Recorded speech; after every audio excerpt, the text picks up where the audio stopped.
India அகமதாபாத்திலிருந்து London நோக்கி புறப்பட்ட 30 வினாடிகளில் விழுந்து நொறுங்கிய ஏர் இந்தியா போயிங் 787 விமானத்தின் தரக்குறைபாடுகள் தொடர்பில் அந்த விமானத்தில் கடந்த காலங்களில் பயணித்த பயணிகள் பாரிய குற்றச்சாட்டுகளை முன்வைத்து வருகிறார்கள். குறித்த விமானத்தில் தாம் பெற்ற அனுபவங்களை காணொலிகளாக வெளியிட்டு தமது ஆதங்கங்களை கொட்டி வருகின்றனர். இந்த விமானம் ட்ரீம்லைனர் வகையை சார்ந்தது. அமெரிக்க தயாரிப்பு நிறுவனமான போயிங் இந்த விமான வகையை 14 வருடங்களுக்கு முன் அறிமுகப்படுத்தியது. போயிங் 7878 விமானம் ஏர் இந்தியாவிடம் 2014 கிடைத்தது. அதில் மொத்தமாக 256 இருக்கைகள் உள்ளதுடன் அதன் நீளம் 57 மீட்டர், அகலம் 60 மீட்டர் மற்றும் அதன் உயரம் 17 மீட்டர் ஆகும். விமான தயாரிப்பில் முறையான தர நிலைகளை பின்பற்றுவதில்லை என போயிங் நிறுவனத்தில் 32 வருடங்கள் பணியாற்றிய அதன் முன்னாள் ஊழியரான யான் பெர்னெட் பல்வேறு குற்றச்சாட்டுகளை முன்வைத்திருந்தார். போயிங் நிறுவனத்திற்கு எதிரான வழக்கில் அவர் பல ஆதாரங்களை கொடுத்தார். அவர் அந்த நிறுவனத்தில் தர கட்டுப்பாட்டு மேலாளராக இருந்தார். விமானத்தின்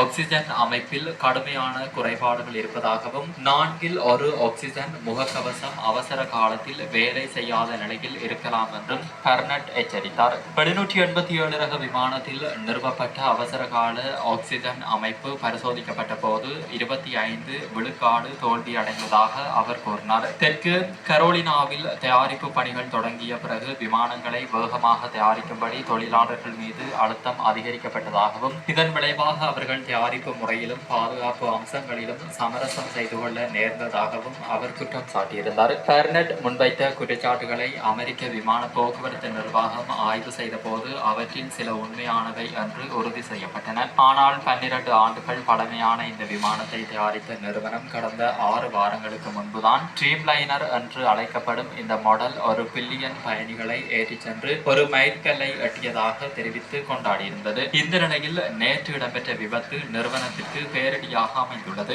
மேலும் இந்த விபத்தின் பின்னர் அண்மைய காலங்களில் ஏர் இந்தியாவில் பயணம் செய்த பயணிகள் பல காணொலிகளை பகிர்ந்துள்ளனர். இருக்கைகள் உடைவடைந்து கயிறுகளால் கட்டப்பட்ட நிலையில் காணப்படுவதுடன்